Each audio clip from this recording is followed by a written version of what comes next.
I'm thinking about insides and outsides right now. I've been thinking about it while I've been walking up the drive to where I work at Dartington.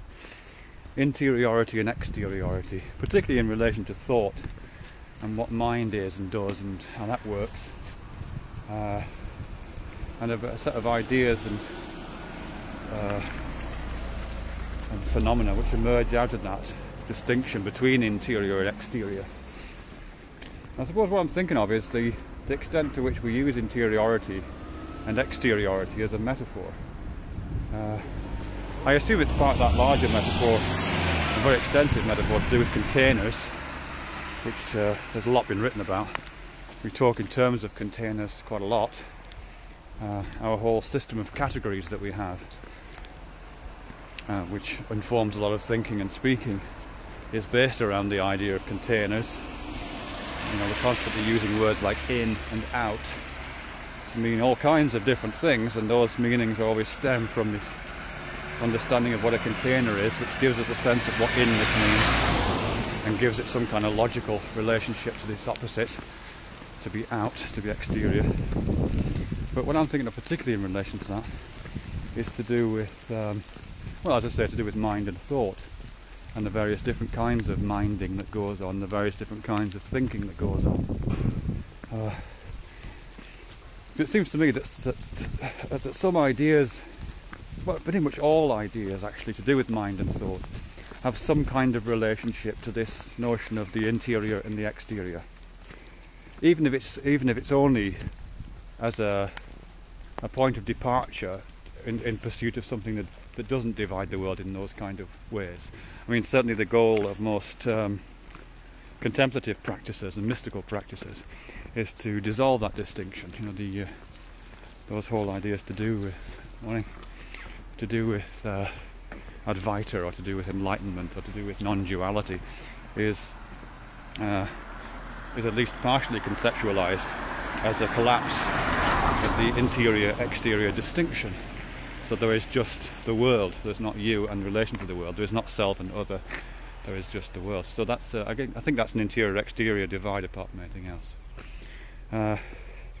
And that idea of the interior and the exterior, let's see where it comes from. Well, it has some kind of physical parallels. I mean, there is this thing called the brain, which does seem to be part of our cognitive apparatus, at least. It does seem to be the thing that's doing most of the work.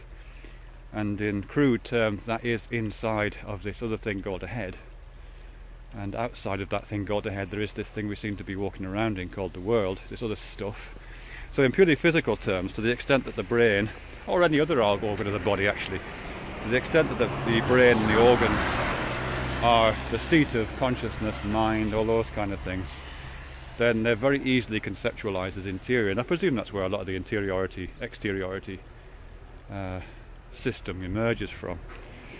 But even out with that, I mean, a lot of the way we talk about brain and mind is in terms of interior, exterior, regardless of whether the brain, the physical brain, is involved in that discussion or not.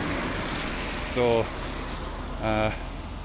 just terms like thinking about is the implication is that there's an intentionality in that. I mean, this is Brentano, that all thinking is thinking about. But that intentionality is seen as directional. It has a vector to it. And again, Gibson talks about it as well as Brentano. The directionality, the vector of that intentionality is notionally from an interior toward an exterior. You think out into the world. Your thinking goes about its business out there in the world. And that intentionality is also strongly represented in a kind of vernacular understanding of the senses as well. When we look at, we use this word at, which is directional, so that the sense of looking takes as its vector that intentional direction. It starts in the head and then passes through some kind of portal, let's call it the eye, and then hits the outside world. I mean, I know that's not really how it happens, but that's part of our phenomenal experience of how seeing works. And similarly with listening, we listen to things as if our listening is going out to the thing it's listening, that it's engaged with hourly. So that intentionality is revealed and evidenced in the language we use even. I think you also find that interior-exterior divide, if you like, in some of the contemplative traditions, which, as I say, seek to try to dissolve that divide potentially. I think it's a guy called Stace, I can't remember his first name, Stace, S-T-A-C-E, talks about two contemplative traditions, one of which, after Jung, he calls introspective, and one of which he calls, what's the opposite of introspective? Introvertive, I beg your pardon, and extrovertive. So introvertive contemplative tradition places the focus upon the interior, so something like Vipassana or mindfulness meditation does that. Other traditions place the attention outside of oneself, and I think some Zen traditions do this. I'm not absolutely sure of the facts there, I don't know those traditions quite so well, but place the attention out there in the world and dissolve the distinction between self and world by not acknowledging or suppressing a covert acknowledgement of the interiority.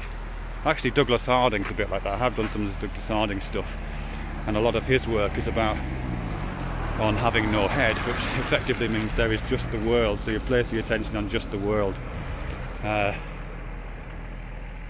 I think the interior-exterior thing is present in that as well. I mean, I think even when it's really suppressed, like in some kind of postmodern, post-structuralist writings, I guess I'm thinking about Beaudry here. Beaudry talks about the self being what he calls pure screen, and how we are effectively projections of the outside world, and there is no interior. There are just the coruscating patterns and strange overlapping effects of projections onto a single screen, all of which is on the outside, and we are that screen. I think hidden in that is the notion that there is a behind to the screen. It's a covert metaphor, and it's not acknowledged in Beaudry, and it doesn't really make sense to think into it. But I think the idea of the screen kind of relies upon a hidden interiority, or an unacknowledged interiority. I suppose where I'll be thinking about going with this is because I'm quite interested in this interior-exterior thing for all kinds of reasons, but I'm also interested in finding ways which do interesting things with it. So one of the shapes I'm interested in right now is this thing called a Klein bottle. A Klein bottle is a bit like a three-dimensional Mobius strip, and like a Mobius strip, which appears to have two sides if you look at one particular section of it, if you follow the Mobius strip along its length, you realise it's only actually got one side. One side passes seamlessly into the other. It's only when you look at it on a particular section it seems to have two sides. A Klein bottle is the same thing in 3 dimensions. So it looks like a container, but if you follow the surface, if you run your hands over its surface, the interior surface seamlessly melds into the exterior surface. So I don't know how that relates to what I've been speaking about so far, but that's the kind of shape I'm thinking about right now in relation to this interior-exterior.